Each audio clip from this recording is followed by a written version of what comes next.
They thought I was too old and worthless, but one bold move changed their lives forever. Welcome to her Fireside Stories, where we gather together to experience the warmth, drama, and deep emotional journeys of life's most unforgettable moments. Today's story is especially compelling.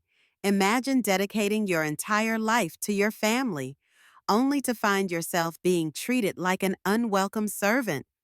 Our heroine, Harriet Mayer, faced just that, but instead of surrendering to bitterness, she made a choice that shocked everyone. What happened when Harriet silently walked out, leaving her daughter-in-law stunned and her son caught in the crossfire? And what incredible transformation awaited her, proving once and for all that it's never too late to rewrite your destiny. The clink of glass against porcelain was all it took for my stomach to drop. My daughter-in-law, wearing that sleek shoulder-length cut she'd recently gotten wavy and sophisticated, glided into the dining room with a bottle of expensive wine. She poured a generous amount into her own mother's glass, a proud smile curling her glossed lips, and then shot me a look colder than any December wind. "Harriet, I know you're not a drinker," she said dismissively. "Besides, I need someone to help wash the dishes in the kitchen." When in that moment, I felt something snap deep inside, like a fragile bone under too much pressure.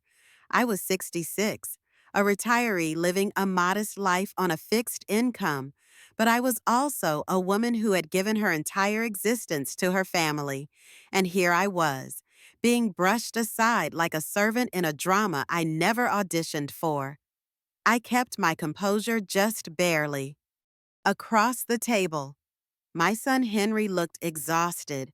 His short, parted hair slightly disheveled from too many workdays, spent chasing promotions and pleasing his wife.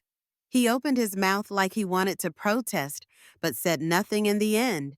His eyes darted to the floor. Meanwhile, my daughter-in-law, Lara, continued gushing over her own mother, Maeve, a retiree with a stylish layered bob highlighted in chestnut tones. She always had an air of authority that trailed behind her like an invisible cape. Lara refilled Maeve's glass, told her how wonderful she looked, and how, after all these years, she still had that special glow. Not once did Lara look in my direction, unless it was to hand me a plate or ask for extra napkins. I had come here with hope brimming in my chest. The invitation arrived right before the holidays. Henry had called me, voice tinged with something akin to excitement, insisting I join them for the celebration in their new apartment. I should have known better. The tension had been building for months, maybe even longer. I could feel the undercurrent of something dark swirling beneath the polite conversation. A strange hush fell over the room whenever I spoke. It was as though they were all tiptoeing around a secret I wasn't supposed to learn. That night, as the last dish was dried and the final glass set on the table, I could barely stand the bitterness building in my throat, so I simply left, slipped out into the cold with my purse in hand, without so much as a goodbye. In the darkness, no one noticed I was gone, until it was too late. I should introduce myself properly. My name is Harriet Mayer. I'm a widow with short salt and pepper hair cut into a bob that's practical enough for everyday life, but still looks respectable if I decide to head out somewhere nice. I live off a retirement check, about $2,000 a month, which covers my modest house in a quiet Pennsylvania town. It's nothing fancy, but it's cozy and filled with memories every wall. Every creaking floorboard has a story to tell if you care to listen. My husband passed away years ago. He was my rock, the glue that held our small family together. After his funeral, life became a series of careful budgets and humble meals. But I didn't mind. I had my son, Henry, who was my pride and joy, and I devoted myself to ensuring his future was bright, even if mine became a little dimmer in the process.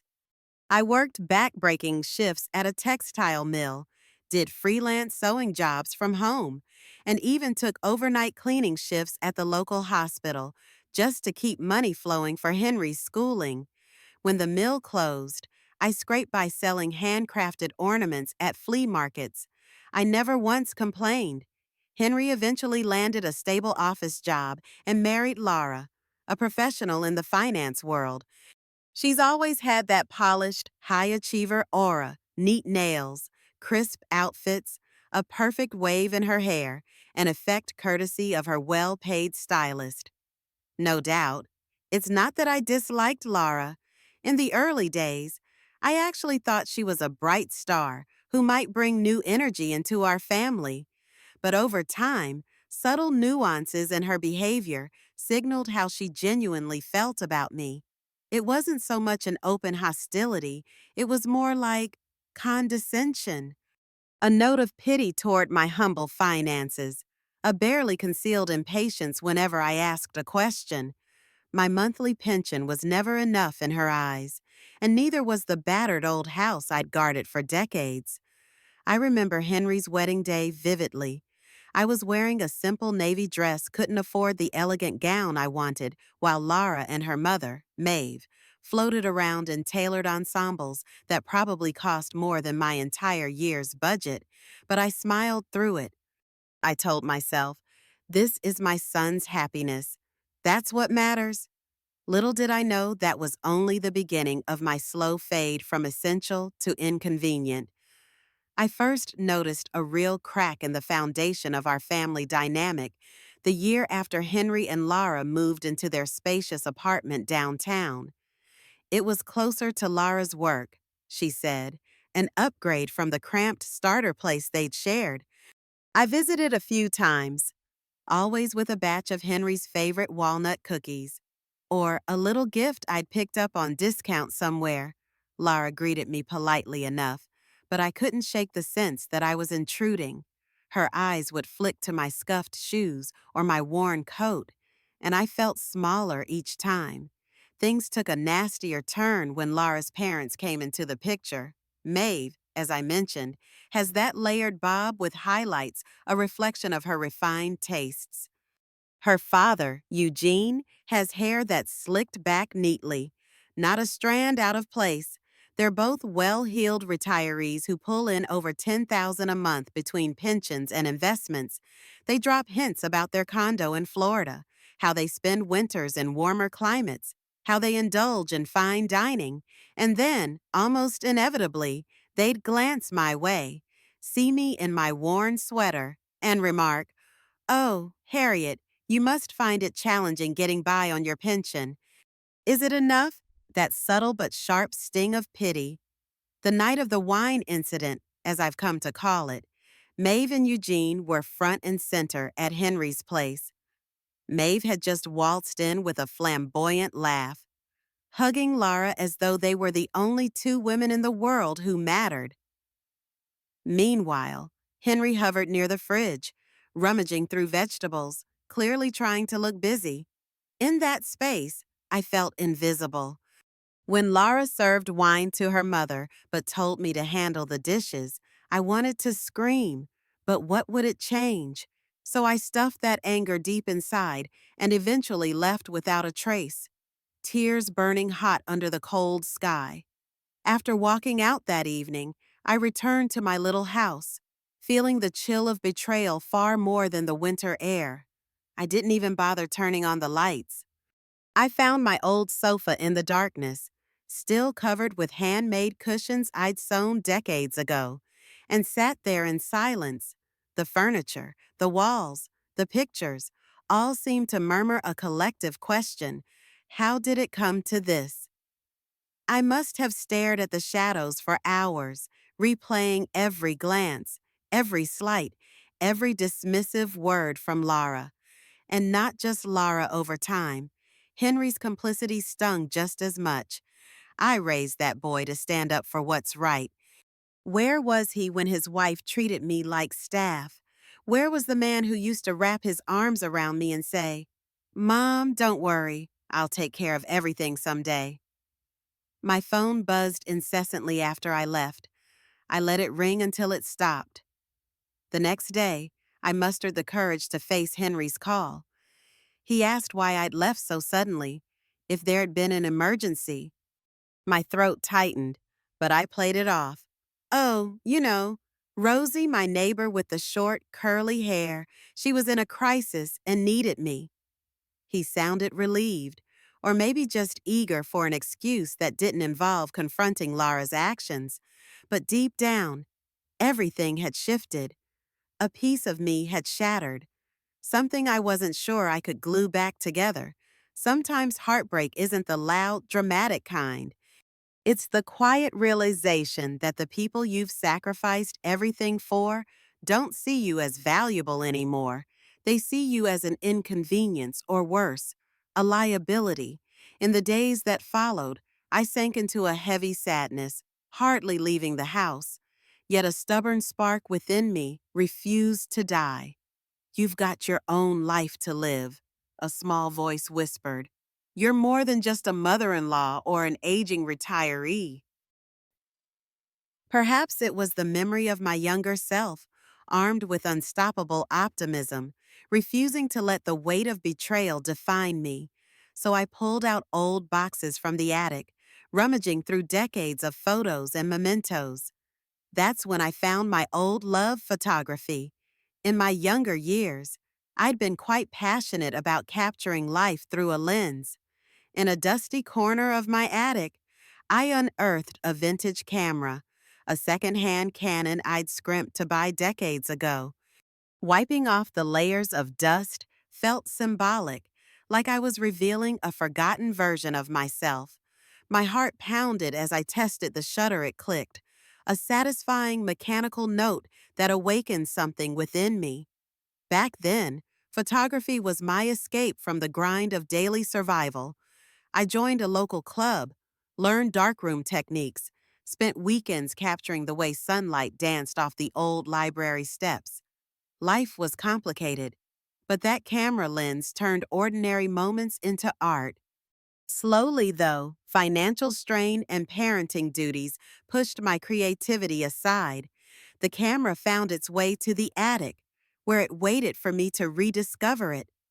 Now in my mid-60s, standing in a chilly attic with the grit of betrayal still fresh in my mind, I realized I had a choice. I could remain a silent victim, or I could reclaim the passions that once made me feel alive.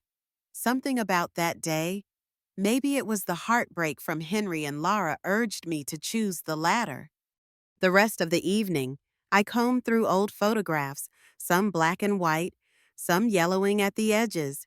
Each told a story of joy, struggle, or hope, and each reminded me of the woman I once was, determined, creative, unafraid.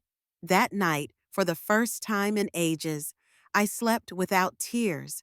My dreams were of color-saturated horizons and the hum of a dark room's red light. The next morning, I woke up with a mission. I hopped online, a skill I'd picked up from enrolling in free local library tech classes, and discovered the community college was offering a free photography course for seniors, sponsored by a local arts program. The classes would start in a few weeks. Signing up felt like placing a seed in fertile soil, uncertain but full of potential. My entire body hummed with excitement, even as a voice in my head said, "You're too old for this. What about your finances?" But I ignored that voice. Determination fueled my every step. I gathered the documents, completed the registration form, and received a confirmation email. Just like that, Harriet Mayer, a retired textile worker with a short salt and pepper bob, was about to become a student once more, an aspiring photographer in her own right. My first day on campus was both exhilarating and terrifying. Groups of young students, with bright hair colors and trendy outfits, zipped by on skateboards or chatted on their phones. I was a gray-haired island in a sea of youth. Yet, I spotted a few others my age, a gentleman in a well-worn jacket, a woman with a rainbow scarf and relaxed a bit. realizing I wasn't alone in my pursuit of lifelong learning. The photography class met in a modest-sized room filled with computers and a widescreen projector. Our instructor was a retiree himself, Mr. Patterson, who had spent decades as a newspaper photojournalist, sporting a neat cap over his salt and pepper hair. He carried himself with a quiet confidence, regaling us with tales of capturing iconic protest marches and presidential visits. Within minutes of his first lecture on composition and lighting, I was transfixed. To my surprise, the community college had a camera loan program for senior students. I didn't need to purchase a new digital camera right away. Instead, I could borrow a decent DSLR for practice. It was another financial burden lifted, another sign that perhaps this new chapter wasn't as impossible as I'd feared. When I returned home that day, my son Henry called, probably out of routine. He asked how I was feeling, mentioned he was sorry about the last visit, though he never specified why. I offered a perfunctory, "It's all right," then launched into a passionate recount of my photography class, how we discussed shutter speeds, the interplay of shadow and highlight, the magic of capturing a candid moment. He grew silent. I suspected he'd never heard me this animated about anything besides him or the family. After a pause, Henry uttered a stiff, "That's great, Mom," and promised to visit soon. Once off the phone, I felt a swirl of emotions. On one hand, I was proud to be forging a path that didn't revolve around others' approval. On the other, a pang of sadness nibbled at my heart. My relationship with Henry was in limbo. I sensed that he wanted to fix things, but didn't know how to confront Lara. Meanwhile, I was forging ahead, determined not to fade into the wallpaper of their lives. The next few weeks were a blissful blur of learning and exploration. Between Mr. Patterson's anecdotes, practical assignments, and lively debates with classmates, my days were full in a way they hadn't been for years. I quickly befriended a small circle of students: Marta, a retired nurse with a fascination for macro photography; Paul, a former school principal who wanted to document local history; and Nina, a grandmother of 3 who dreamed of capturing her grandchildren's laughter in the most artistic way possible. We formed a study group, meeting over coffee in the campus lounge to critique each other's shots. I continued using the borrowed camera, gradually building my skills before making any major purchases. Each time I practiced with it, I felt like a kid at Christmas. One evening, as I tinkered with editing software in the college's computer lab, my phone chimed. It was Laura. She had texted, "Charlotte, oh, sorry, Harriet, heard you're into photography now. Congrats on starting a new chapter." The forced cheer in her words was glaring. I typed back a simple, "Thank you," leaving it at that. Not long after, I got another text from her. "We should have you over for dinner again soon. Henry misses you." I stared at the screen, memories of that humiliating dinner flooding back. My stomach twisted in knots. I replied, "Maybe another time," and set my phone aside. There was a sense of liberation in declining her offer. For once, I didn't have to bend over backward for my son's approval or Lara's acceptance. I was discovering a world where my sense of self-worth came from my own passions and accomplishments, not from fulfilling someone else's expectations. It was a fragile, delicate sense of power, but it was mine. Meanwhile, my new pastime began blooming into something bigger. Marta mentioned an upcoming local photography contest titled "A Day in Our Town," encouraging me to submit a piece. The thought of entering a contest made my heart flutter with excitement and fear. Me, Harriet Mayer, competing against others who had been shooting for decades or who owned state-of-the-art equipment. It seemed absurd, but then I remembered all the times I'd told Henry, "Don't be afraid to chase your dreams." Perhaps it was time to heed my own advice. While my photography skills blossomed, my interactions with Henry and Lara took unpredictable turns. On one sunny Saturday, Henry showed up unexpectedly at my doorstep, his short parted hair slightly ruffled in the breeze. He held 2 cups of coffee, my favorite cappuccino, and something black for him. It was a sweet gesture, one that reminded me of the boy who used to bring me wildflowers plucked from the neighbor's yard. We sat on my porch swing, sipping our drinks. The conversation started light. He asked about my classes. I asked about his job. But soon he grew quiet, tapping his foot against the porch. "Mom," he finally said, "Lara told me you left that dinner because you were upset. Why didn't you say something?" I took a deep breath, recalling every stinging moment. "Henry," I replied gently, "it wasn't just that night. It was a lot of little things piled up.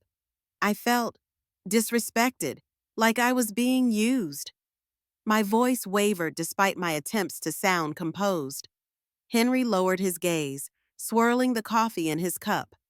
"Lara can be thoughtless," he admitted, "but she's not a bad person.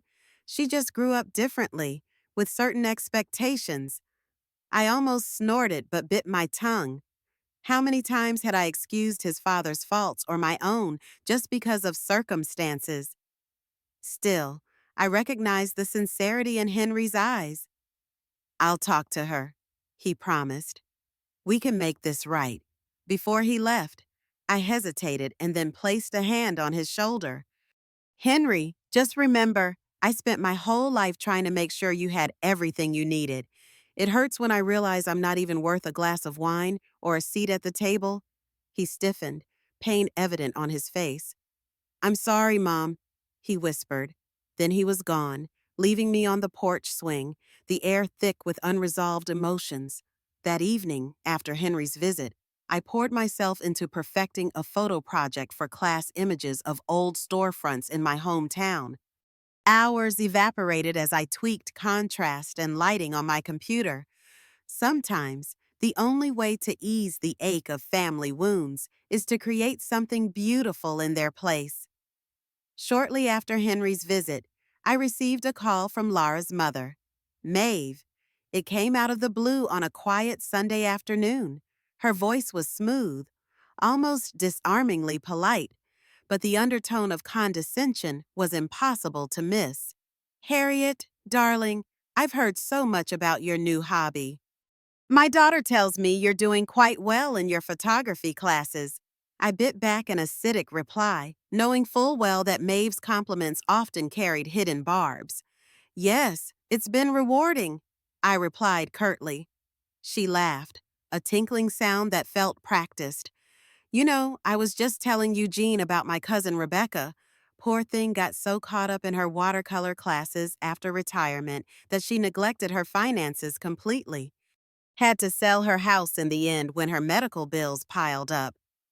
The conversation took an abrupt turn as she delicately probed into my finances. "I'm curious," she said, feigning casual interest. "Have you considered how you'll manage if your health declines? I mean, if you're channeling your funds into your craft, will you still have enough to secure your future? It's all very romantic, but at our age, we have to think about medical costs, retirement homes." Ya me tawente. The insinuation made my blood boil. She was essentially calling me financially irresponsible for trying to pursue something meaningful. I responded with icy politeness. "I appreciate the concern, Maeve, but I have everything under control. The photography course is free for seniors, and I'm borrowing equipment from the college program." Her attempt to wedge in a suggestion that I tap into my home's equity or sign certain documents was swiftly deflected. I was no longer the same woman who silently endured their subtle jabs. After she rang off, I realized my hands were shaking from the tension, but instead of letting that fear conquer me, I closed my eyes and pictured the sunrise shot I'd taken earlier that week, a brilliant wash of pink and gold that reminded me that every morning is a chance for new light. That single call from Maeve reaffirmed what I'd suspected. They viewed me as a burden, an aging accessory to Henry's life. I refused to play that role anymore. In the midst of all this family drama, an unexpected light emerged. I discovered an old photography club that met every Thursday evening at the local community center. Curiosity piqued. I decided to attend. There, I met Felicia, a lively woman 2 years my junior with curly silver hair that bounced around her shoulders. She'd retired from teaching at a nearby college and was now traveling the world solo, capturing landscapes that took her breath away. We bonded immediately over our shared sense of wanderlust. Felicia's energy was contagious. She spoke of hiking up misty mountains in South America, photographing sunrise over Machu Picchu, and braving the cold of Icelandic winters for a chance at the northern lights. But what impressed me most was her practicality. She wasn't wealthy, far from it. She'd learned to travel on a tight budget, using senior discounts, joining group tours during off seasons, and staying in modest accommodations. "Harriet," she said one day after a club meeting, "there's no expiration date on adventure. You might not have had the time or resources to chase it before, but what's stopping you now?" The question lingered in my mind. What was stopping me? My pension was modest, sure, but I had no mortgage left on my old house, just maintenance expenses and utilities. I had some savings, though hardly lavish. More than that, I had a desire for something more than quiet acceptance of my diminishing place in my son's life. The more Felicia and I talked, the more we realized we shared a hunger for discovering new corners of the world. She had plans to head to Alaska in a few months, aiming to photograph the aurora borealis. The idea of seeing those luminous curtains of color dance across a sky made my heart flutter. It seemed unimaginable for someone like me, but Felicia kept insisting that it was not just possible, it was within reach. "There's a senior group tour," she explained. "That offers a significant discount. They handle everything: accommodation, transportation, guides who understand older travelers' needs. We could split costs, save over several months, and make it happen." She pulled up brochures on her tablet, showing me the detailed itinerary. The trip would cost roughly $2,800 per person, a significant sum, but not impossible if I saved diligently over 6 months. On a whim, I mentioned the possibility of traveling someday to Henry. His reaction was a mixture of surprise and concern. "Mom," he said, "that sounds incredible, but traveling that far, alone, at your age." He didn't finish the sentence. I completed it silently in my head. "Are you sure you can handle it?" One morning, I woke feeling unusually dizzy, my left hand trembling in a way that set off alarm bells. When my speech slurred slightly, I dialed 911. At the hospital, the doctor confirmed it was a transient ischemic attack, TIA, essentially a mini stroke. My heart sank as I lay in the hospital bed, sterile lights glaring down on me, the beep of monitors drilling into my ears. Fear clutched my chest like a vice. What if I couldn't recover fully? What if this was the end of my new adventures before they even began? The neurologist, Dr. Harrison, was a compassionate woman who explained everything clearly. "A TIA is like a warning sign," she said. "Your body is telling you to pay attention to your health, but with proper medication, lifestyle changes, and regular monitoring, many people continue to live active, independent lives." She prescribed blood thinners, blood pressure medication, and recommended dietary changes. Henry and Laura visited me shortly after my admission. Henry was visibly shaken, his parted hair askew from running anxious fingers through it. Laura stood beside him, wearing an expression of forced concern. "Harriet, you should move in with us," she blurted. "You're not safe on your own." I couldn't help noticing the controlling edge in her voice, as though she were more worried about the inconvenience my condition might cause than about my well-being. "The doctor says I can still live independently," I replied calmly. "I just need to make some changes and follow my treatment plan," Laura persisted. "But what if you have another episode when no one's around? What if next time is worse?" Her voice had a practiced quality to it, like she'd rehearsed this argument. Maeve and Eugene appeared, too, though their involvement felt more like an extended courtesy call. They arrived with a bouquet of expensive flowers and made a show of checking up on me. But their underlying questions about my financial stability and future care were transparent. I put on a polite front, even though each syllable from them dug under my skin. I knew they were eyeing my house, my meager assets, and whatever small scraps of independence I had left. Felicia was my rock during that hospital stay. She visited daily, bringing not just soups and magazines but genuine companionship, her curly silver hair bouncing. She'd walk in with a confident stride, talk about photography, the next club meeting, and how she believed I'd be on my feet again soon. She even helped me with some breathing exercises she'd learned during her travels, holistic remedies that, if nothing else, offered calm. For the first time, I realized that while family by blood could disappoint or manipulate, family by choice like Felicia could lift you up without asking for anything in return. The doctors decided to keep me for a week to monitor my progress. As I lay in bed, I felt a mixture of fear, gratitude, and a renewed sense of purpose. Somehow, I still believed life had more beauty to reveal. By the time I was discharged, I had new medication, strict dietary instructions, and a list of follow-up appointments.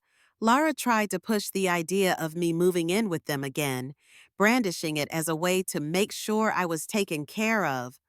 But I couldn't shake the memory of her blatant disregard for me. The humiliation of that dinner where she handed her mother wine but relegated me to dish duty. A quiet conviction crystallized I was safer in my own home, forging my own path, than under her roof, which was thick with hidden agendas. I thanked Laura politely but declined. There was a flash of something irritation, perhaps heartbreak in her eyes, but she quickly masked it with forced cheer.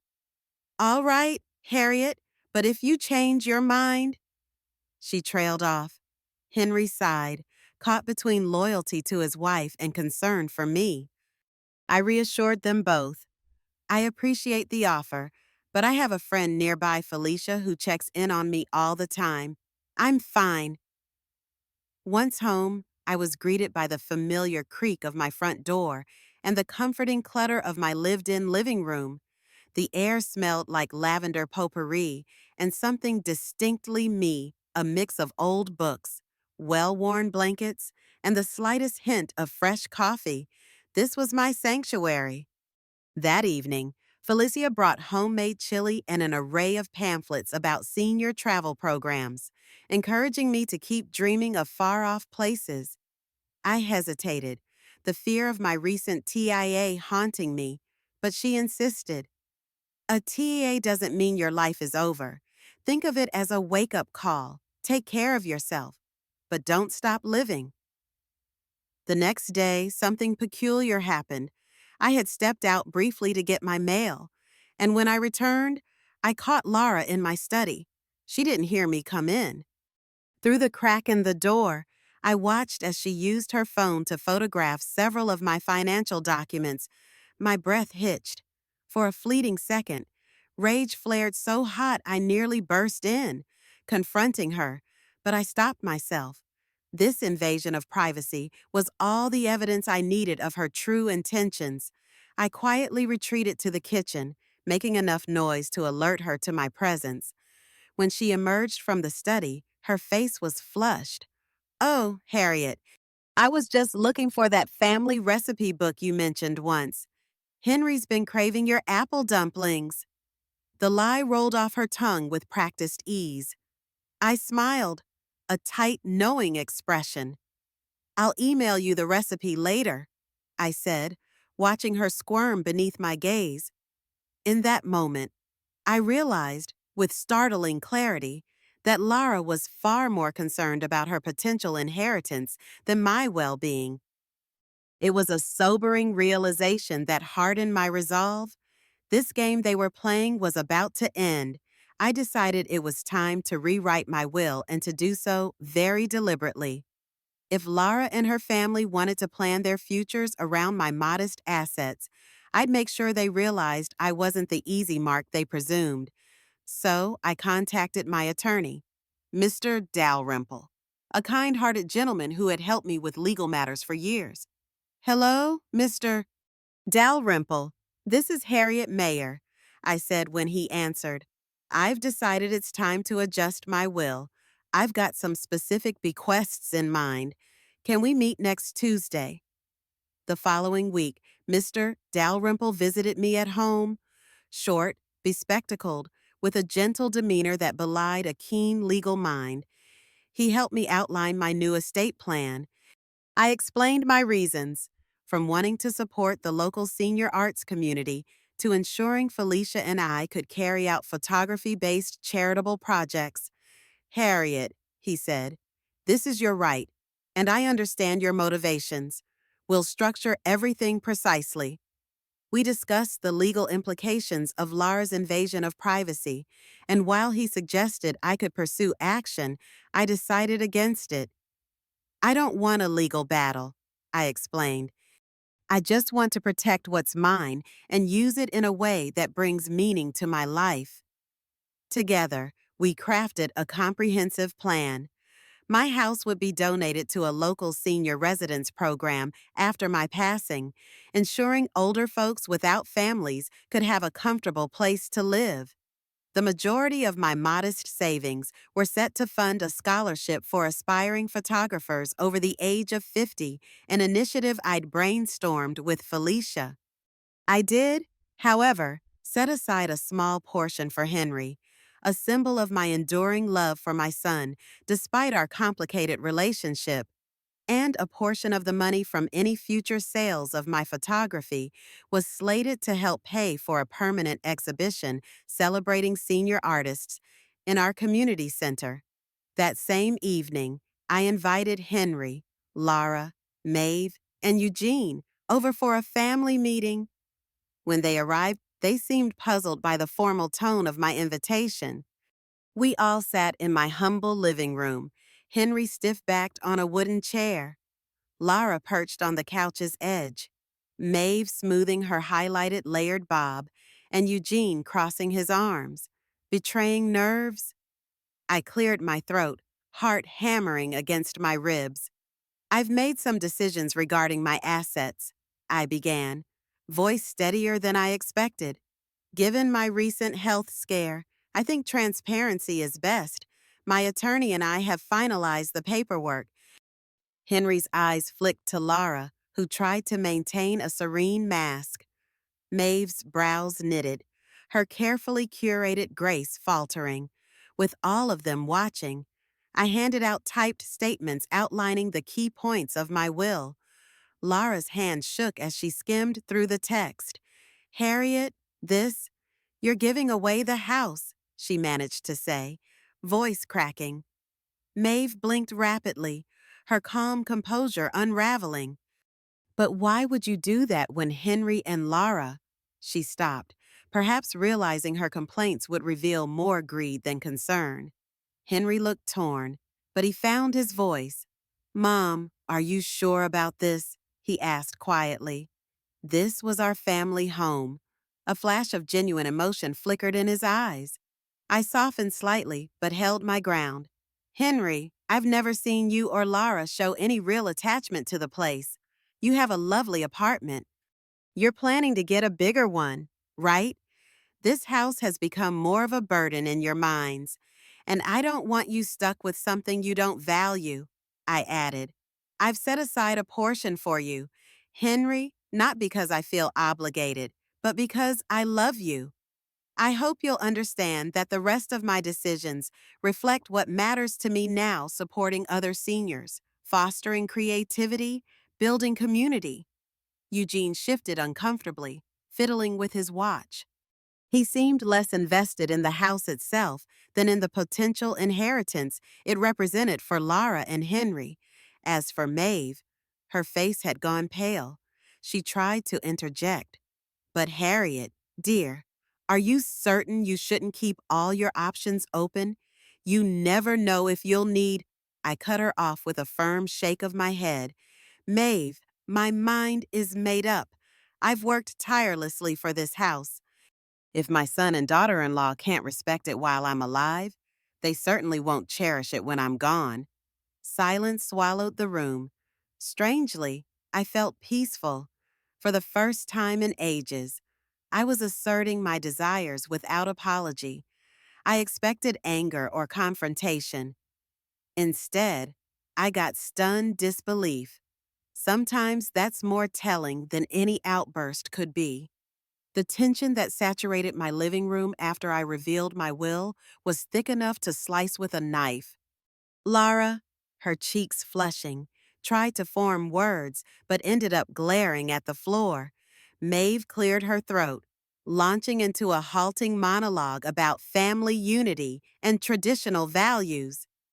Eugene nodded along, his brow furrowed as if searching for a polite way to protest. Henry remained quiet, eyes darting between me and his wife, like someone caught in a crossfire with no ammunition to return.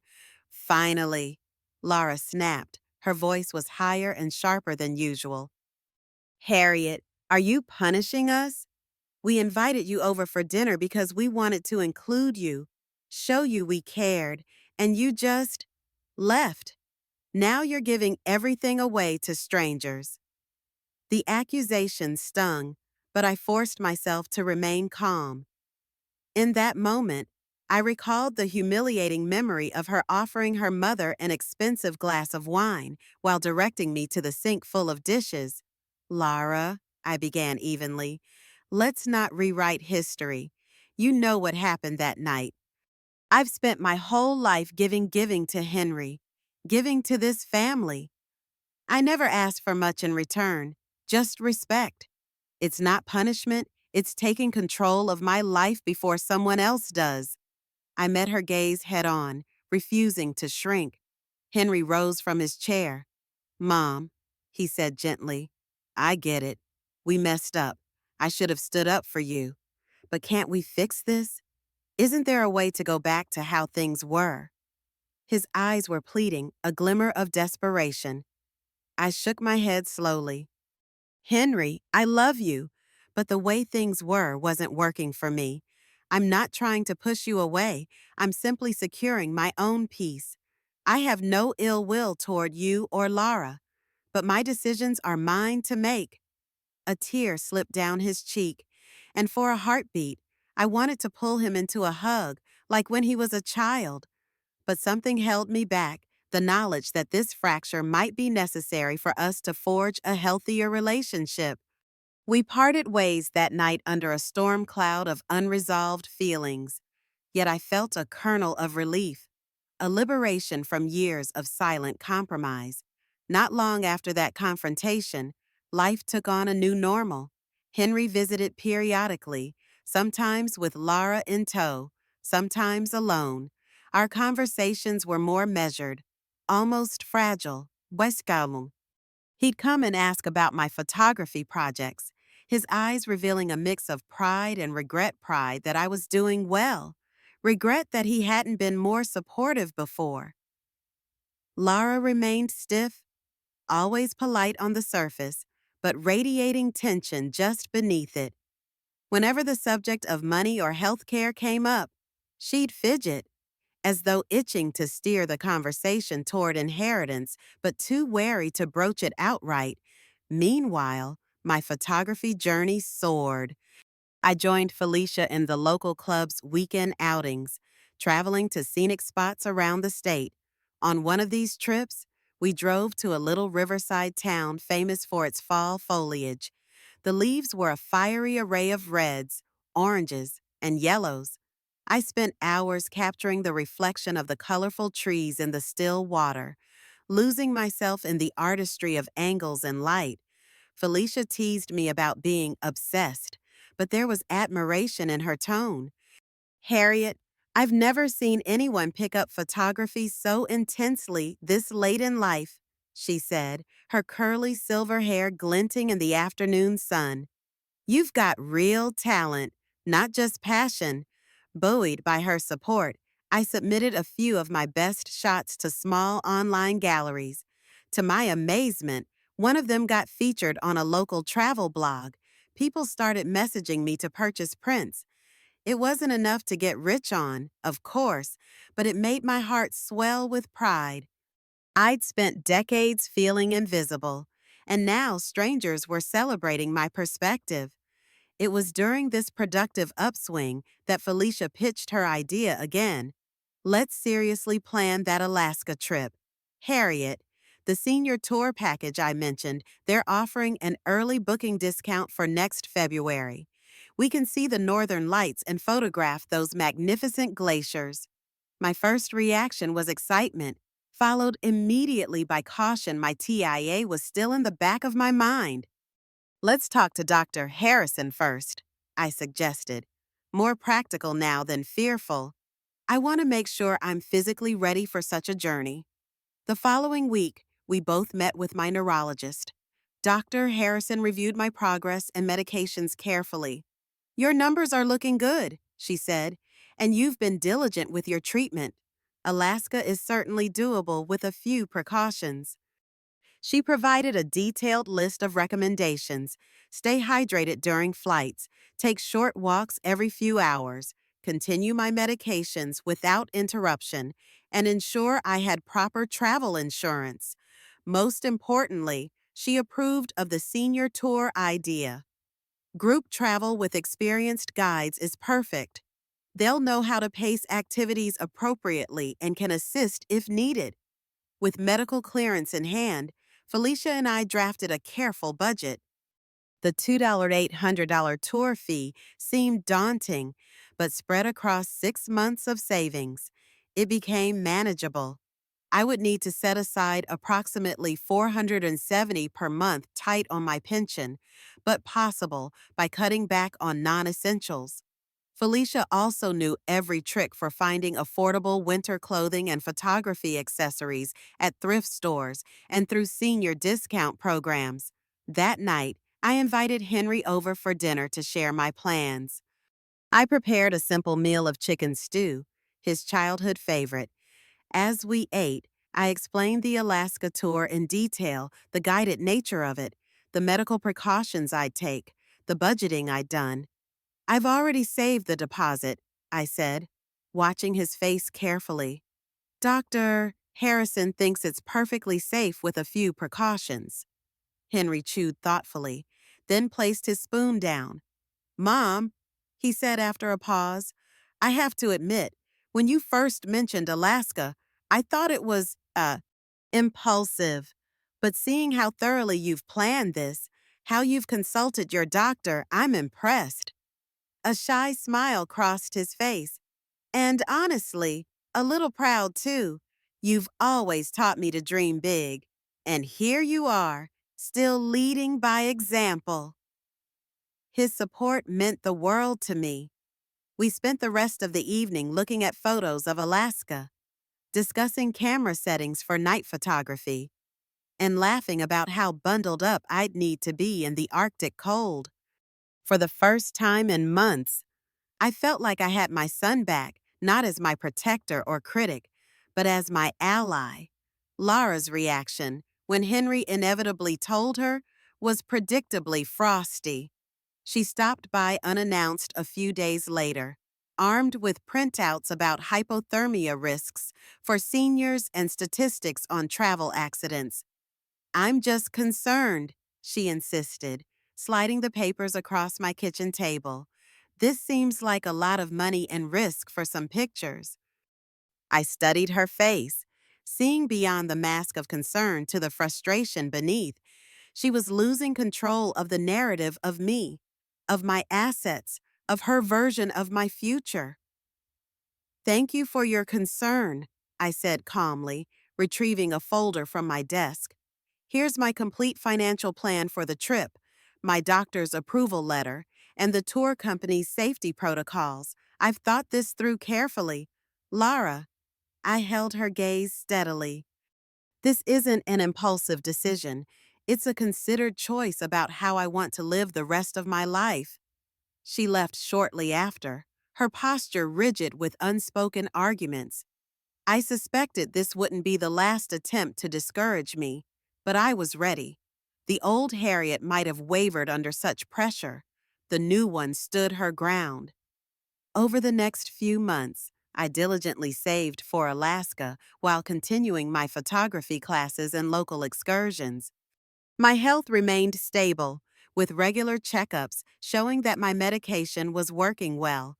Life had found a pleasant rhythm, punctuated by occasional visits from Henry, who was gradually showing more interest in my new pursuits.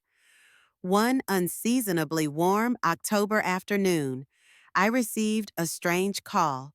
The woman on the other end introduced herself as a representative from Senior Health Advocates, explaining they were conducting a wellness survey for older adults in my area. Her questions seemed routine at first, but soon shifted to probing inquiries about my financial situation, my health history, and my living arrangements. Something felt off about the conversation. "May I ask how you got my contact information?" I inquired. The woman hesitated.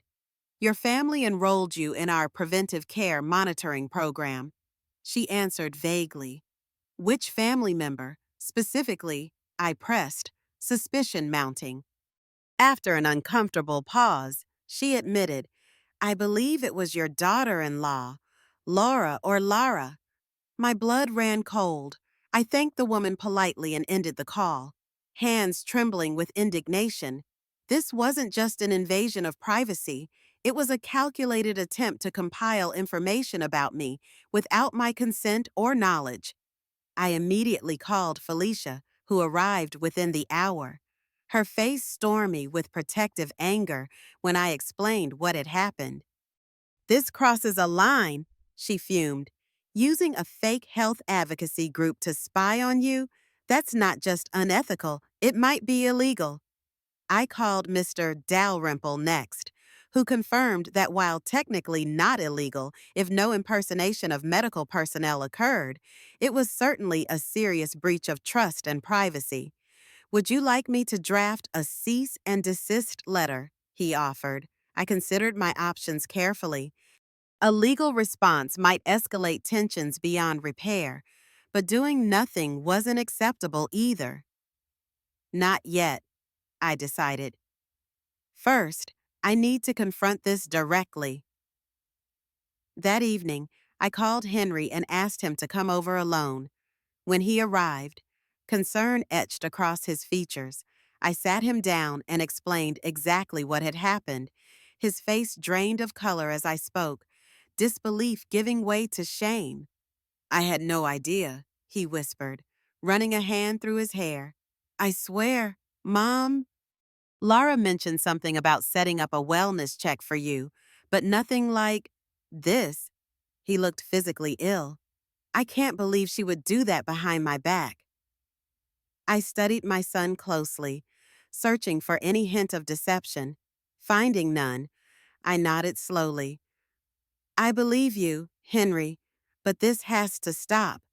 I need you to understand how serious this is. Lara is systematically trying to undermine my independence." Henry's shoulders slumped. "I'll talk to her," he promised. "No, that's not enough this time. We'll both talk to her, together." The determination in his voice was something I hadn't heard in years, a glimpse of the principled man I'd raised him to be. We arranged to meet at Henry and Lara's apartment the next day. I arrived first, my heart pounding, but my resolve firm. Henry arrived minutes later, his expression grave.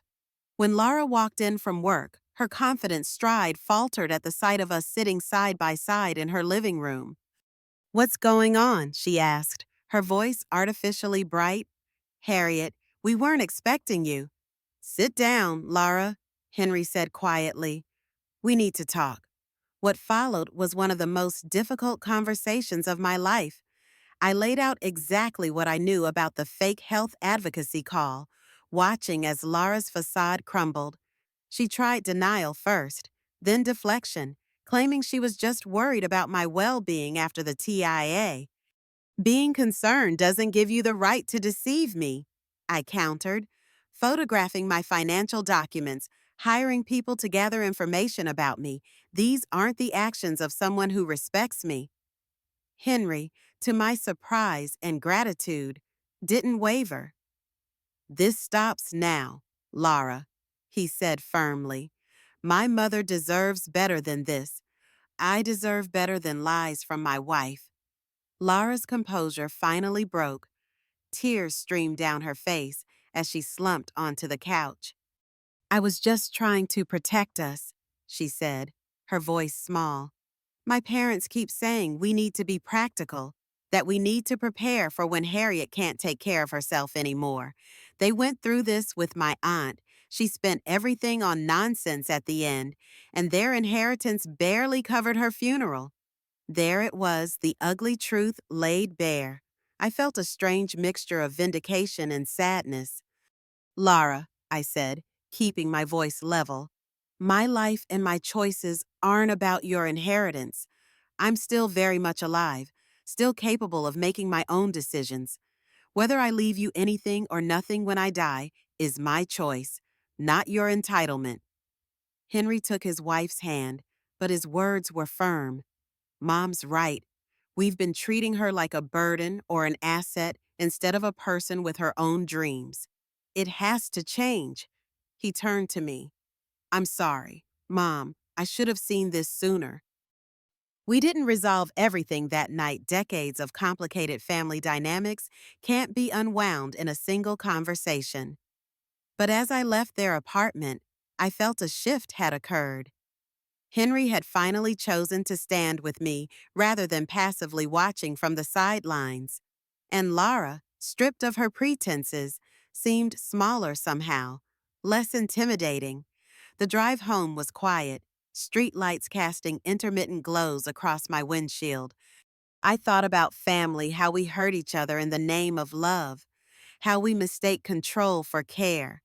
I thought about forgiveness too, and whether I had it in me to offer it to Lara if she truly changed. The answer wasn't clear, but for now, I had something more pressing to focus on. I was going to Alaska in 3 months to chase the northern lights, and nothing, not family drama, not age, not fear was going to stop me. Alaska was breathtaking beyond words. Felicia and I arrived in mid-February, greeted by a stark, icy wonderland. Our senior tour group consisted of 12 adventurous souls, all over 60, led by a cheerful guide named Mark, who specialized in photography excursions for older travelers. Our cozy lodge overlooked a frozen lake, framed by jagged mountains that seemed to touch the sky. The tour was perfectly paced for our age group. Morning activities were gentle and included photography workshops, while afternoons offered options ranging from easy walks to more challenging snowshoeing expeditions. I stuck to the moderate activities, mindful of Dr. Harrison's advice, but pushed myself just enough to feel alive. Each night, we'd bundle up in our thick coats, cameras in hand, waiting for the aurora to dance across the sky. The first 2 nights were cloudy, our anticipation building with each passing hour. On the third night, the skies finally cleared. Mark woke us at 2 a.m., his voice bubbling with excitement. "It's happening," he called through the lodge. "Get your gear." We scrambled into layers of thermal clothing, our breath fogging in the frigid air. Outside, the temperature must have been 20 below zero, but I barely noticed. Above us, the night sky had come alive. Ribbons of green and violet swayed across the darkness, pulsing and shifting like celestial curtains caught in a gentle breeze. I fumbled with my camera, hands shaking not from cold, but from overwhelming awe. "Steady now," Felicia whispered beside me, helping me adjust my tripod. "Remember what Patterson taught us about long exposures." I nodded, focusing on the technical details to keep from being completely overwhelmed by emotion. Aperture wide open, shutter speed at 15 seconds. ISO cranked up. I pressed the button and waited, holding my breath as if the slightest movement might disturb the magic happening overhead. When I finally checked my camera's display, tears sprang to my eyes. There it was, the aurora, captured in all its ethereal beauty. Not a perfect photograph, perhaps, but mine. A tangible record of this moment when I, Harriet Mayer, stood beneath one of nature's most magnificent displays, defying every limitation that age, health, and family expectations had tried to place on me. "I did it," I whispered, more to myself than anyone else. "I really did it." Felicia squeezed my shoulder, her own eyes glistening. "Yes, you did, and it's just the beginning." And over the next 5 days, we photographed glaciers and wildlife, soaring eagles and ice formations that glittered like diamonds in the winter sun. I was careful with my health, taking my medications religiously, resting when I needed to, staying hydrated despite the cold, but I also pushed past my comfort zone, trying new angles, new techniques, new perspectives. Each night, our tour group gathered to share the day's best shots, offering gentle critiques and enthusiastic praise. I found myself blossoming under their encouragement, growing not just as a photographer, but as a person. On our final evening, I sat alone on the lodge's deck, camera set up one last time, hoping for a farewell show from the aurora. The night was clear and bitter cold, stars scattered like diamond dust across the vast Alaskan sky. I thought of Henry, wishing he could see me like this, wrapped in awe and self-sufficiency. I thought of Lara, and oddly enough, I didn't feel anger. Instead, I felt a kind of distant pity. She might never know how freeing it was to stand here, thousands of miles from home, embracing the cold and the unknown, all for a shot at capturing something magical. The sky began to shimmer, faint at first, then with growing intensity. The aurora returned, dancing just for me, it seemed. I clicked the shutter, the camera beeped softly, and I knew I'd caught a glimpse of my own freedom in that lens. When I returned from Alaska, something had shifted irrevocably in my personal life. The trip had changed me in ways I hadn't anticipated. I stood taller, spoke more confidently, and no longer felt compelled to please everyone around me. My photography had improved dramatically, and I now had a portfolio of Alaska shots that took people's breath away. Henry was the first to visit after my return, genuinely curious about the trip. I showed him photo after photo on my laptop, detailing how Felicia and I braved sub-zero temperatures and the thrill of finally capturing the aurora. He was awestruck, occasionally letting out low whistles of admiration. "I'm so proud of you, Mom," he said, and in that moment, I believed him. Something about the distance I'd created, both physical and emotional, seemed to stir a deeper respect in him. For the first time in years, Henry was looking at me not as a burden or an obligation, but as a person with her own passions and strengths. As we chatted, Henry grew quiet, his voice husky with emotion. "Things have been difficult with Lara since that night we confronted her," he admitted. "She's been seeing a therapist, actually, trying to understand why she felt so entitled to control your life." He met my eyes. "I've been going too, separately. I needed to figure out why I let her treat you that way for so long." I reached out, touching his arm gently. We all have our blind spots. Henry, what matters is that you're addressing them now. He nodded, blinking back tears. I just want you to know I'm trying to be better. For you, for myself, for my marriage if it can be saved. The vulnerability in his voice reminded me that healing rarely follows a straight line.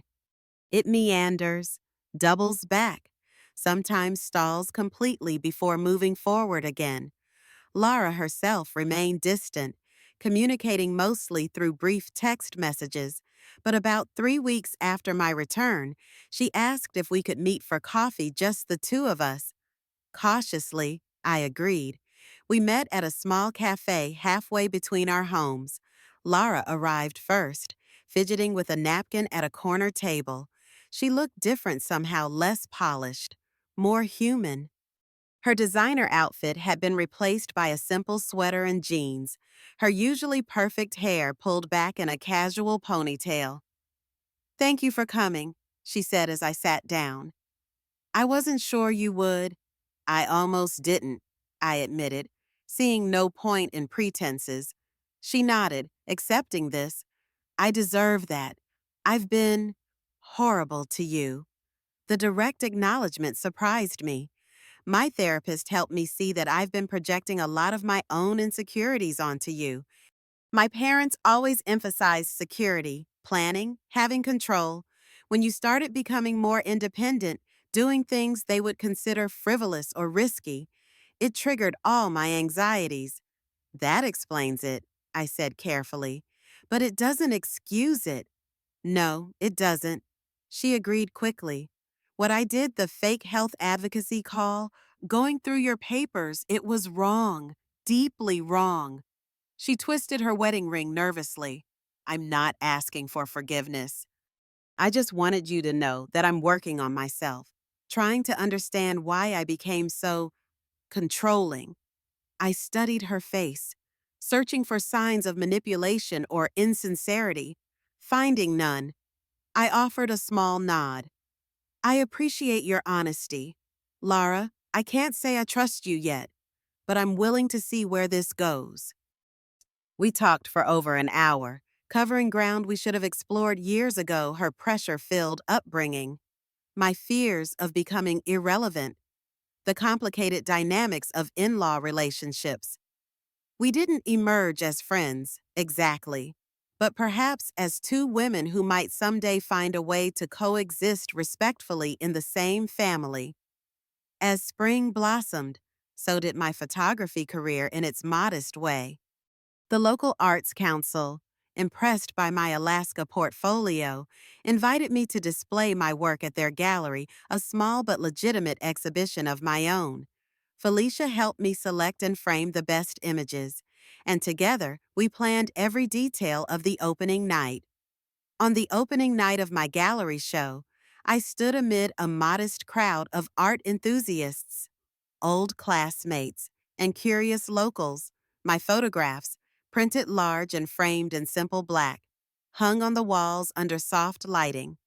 Several images drew special attention: the fiery autumn foliage by the river, the quiet dawn over an empty main street, and of course, the crown jewel my Alaskan aurora shot.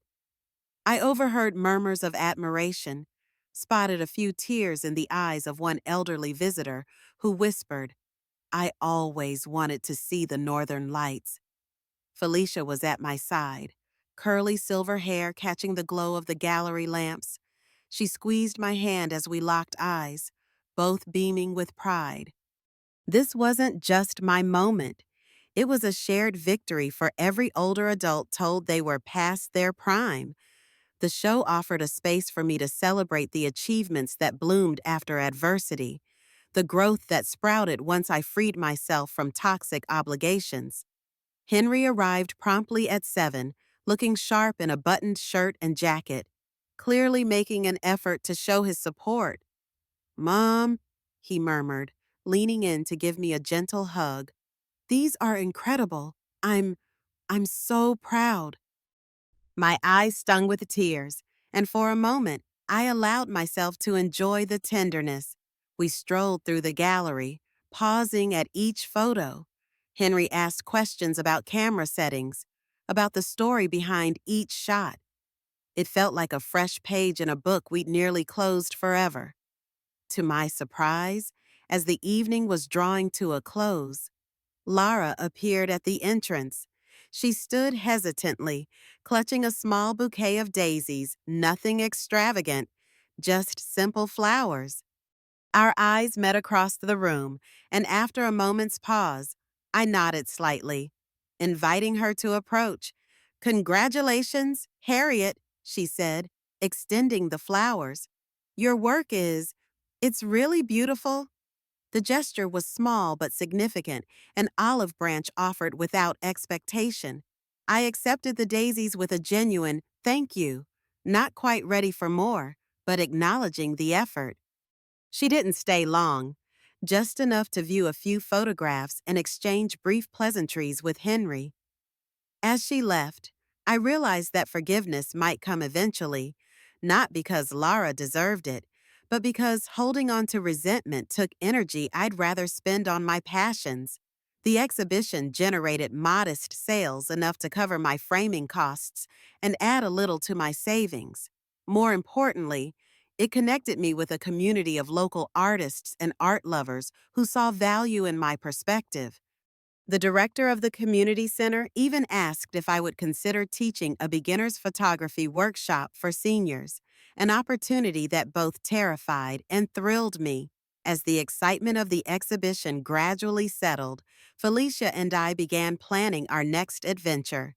The Canadian Rockies were on our wish list, their turquoise lakes and majestic peaks calling to us. But mindful of my health and finances, we opted for a shorter, more manageable trip to Maine's coastline instead. It would still offer stunning landscapes for our lenses, but with less strain on our bodies and budgets. "We'll get to the Rockies eventually," Felicia assured me. "We're just getting started." I believed her. At 67, with a TIA behind me and medication bottles lined up on my bathroom counter, I knew I wasn't invincible, but I also knew I wasn't finished. Not by a long shot. The world still held too many wonders to capture, too many moments of beauty waiting for my camera's embrace. One evening, as I sorted through potential images for my senior workshop, Henry called with unexpected news. "Mom, I've been thinking about your Alaska photos," he said. "The one with the aurora reflected in the frozen lake. Would you mind if I had it professionally printed? I'd like to hang it in my office." My heart swelled. "Of course not. I'd be honored." "There's something else," he continued, his voice hesitant. "Lara and I have been talking. We're taking some time apart. Not a separation exactly, but space to figure things out. I'm staying in a small apartment near work for a while." I absorbed this information carefully, torn between concern for my son and relief that he was finally standing up for himself. "I'm sorry, Henry. That must be difficult." "It is," he acknowledged, "but also necessary. I think, for both of us." There was a pause. Then, "You taught me something important, Mom. When you walked out that night at dinner, when you rebuilt your life on your own terms, you showed me that sometimes we have to be brave enough to disrupt the patterns that aren't serving us." After we hung up, I sat for a long time on my porch swing, watching the sunset paint the sky in shades reminiscent of my Alaska photographs. Life had come full circle in the strangest way. My son was quoting my actions back to me as inspiration, finding courage in my example. The mother who had once lived solely for her child's well-being had, in prioritizing her own joy, somehow become a better parent. Somewhere in the distance, a bird called to its mate as darkness began to fall. I smiled, thinking of the camera waiting on my desk, the workshop materials spread across my kitchen table, the Maine coastal maps bookmarked on my laptop. At 67, my story wasn't winding down, it was opening up to chapters more vibrant than any that had come before. They thought I was too old and worthless, But one bold move had indeed changed all our lives forever, not with drama or vengeance, but with the quiet revolution of a woman who finally realized that her life belonged to her and that it was never too late to claim it. If you've enjoyed this story and want to continue experiencing heartfelt journeys like Harriet's, make sure you subscribe to her Fireside Stories. Until we meet again, remember every ending can be a beautiful new beginning. Stay warm, stay brave, and keep your stories burning brightly.